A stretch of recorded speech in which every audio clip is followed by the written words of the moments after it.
Selamat datang ke MCoach Safety Education Channel. Hari ini kami akan bincangkan tentang satu safety tool yang percuma, di mana rakan-rakan safety boleh gunakannya untuk menjalankan safety culture survey untuk organisasi mereka. Bergantung kepada kandungan survey, safety culture survey kadangkala juga dikenali sebagai safety climate survey atau employee safety perception survey. Safety Culture Survey membolehkan organisasi memahami dengan lebih baik bagaimana pekerja-pekerjanya membuat tanggapan tentang keselamatan dan kesihatan organisasi, serta pandangan mereka terhadap pendekatan pengurusan keselamatan dan kesihatan organisasi. Ini membolehkan organisasi mengenal pasti kekuatan dan kekurangannya, yang kemudian membolehkannya untuk terus memantau dan menambah kait pendekatannya terhadap pengurusan keselamatan dan kesihatan. Kami tidak akan membincang dengan mendalam tentang budaya keselamatan. Fokus video ini adalah bagaimana anda boleh menjalankan survey ini secara in-house dengan efektif dengan menggunakan program MCoach yang percuma. Bila sebut je Safety Culture Survey, mungkin rakan-rakan safety akan anggap ia sebagai big boys game, di mana hanya syarikat multinational atau GLC mampu menjalankannya. Walaupun kebanyakan orang safety tahu benda ni penting, tapi jarang sekali kita dengar ada SME yang melakukannya. Antara sebab-sebab yang mungkin adalah sukar mengenal pasti soalan yang relevan dan penting, tidak biasa dengan cara pengumpulan dan analisar data supaya membuatkan kesimpulan yang meyakinkan, tiada benchmark industri yang boleh memberikan gambaran keseluruhan kepada manajemen mengenai status sekarang, tiada panduan semasa menghasilkan action plan, rasa sukar untuk minta bajet, rasa-rasanya kos tinggi jika nak outsource kepada konsultan. Walau bagaimanapun, free tool yang kami bincangkan di sini akan menyelesaikan kebanyakan masalah ini. Sebenarnya terdapat banyak sumber di internet yang boleh kita gunakan sebagai asas untuk hasilkan safety culture survey. Contohnya bagi program ini, kami menggunakan maklumat yang diterbit dalam laman web Health and Safety Executive atau HSE sebagai asas kami. Di sini kami boleh nampak beberapa kelebihan. Yang pertama, agensi kerajaan mempunyai data yang lebih mencukupi semasa menentukan soalan dalam survey. Soalan-soalan itu biasanya dianggap lebih relevan dan penting, serta boleh apply dalam industri secara umum. Kedua, cara analisar data adalah lebih berasas. Walaupun nampaknya macam mudah, tapi ia adalah cukup bagi memberi gambaran keseluruhan kepada manajemen. Ketiga, ia memberikan cadangan bagi tindakan yang boleh diambil berdasarkan situasi organisasi sekarang. Ini adalah penting sebab kita tahu, action makes difference. Sekiranya tiada tindakan dirancang selepas survey, lebih baik jangan conduct survey ni.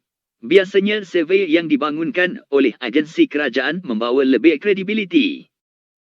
Program yang kami bincang di sini merangkumi pengenalpastian soalan, pengumpulan dan analisar data, serta cadangan kesimpulan dan action plan.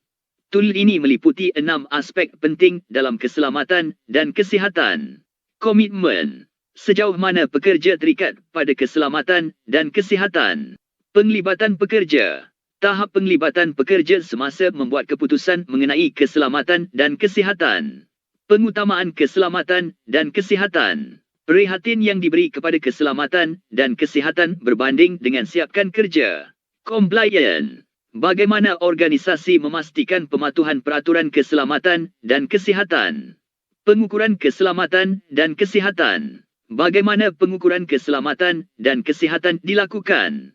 Pembelajaran organisasi. Belajar dari pengalaman keselamatan dan kesihatan, serta komunikasikan pembelajaran kepada pekerja. Selepas membincang aspek-aspek survey ini, mari kita lihat bagaimana program kami mengautomasikan proses ini. Sebagai permulaan, biar kami sebut tentang program setup. Anda hanya perlukan Microsoft Excel, tak ada yang lain.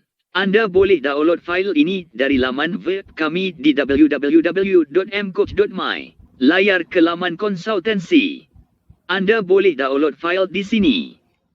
Selepas download, unzip file di satu folder di mana semua peserta survey boleh akses. Sila pastikan kedua-dua file berada di dalam folder yang sama.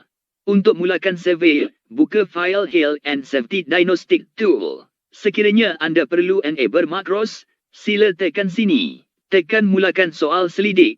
Survey akan pop up. Terdapat 6 soalan di sini. Sepadan dengan 6 aspek yang kami bincangkan sebelum ini.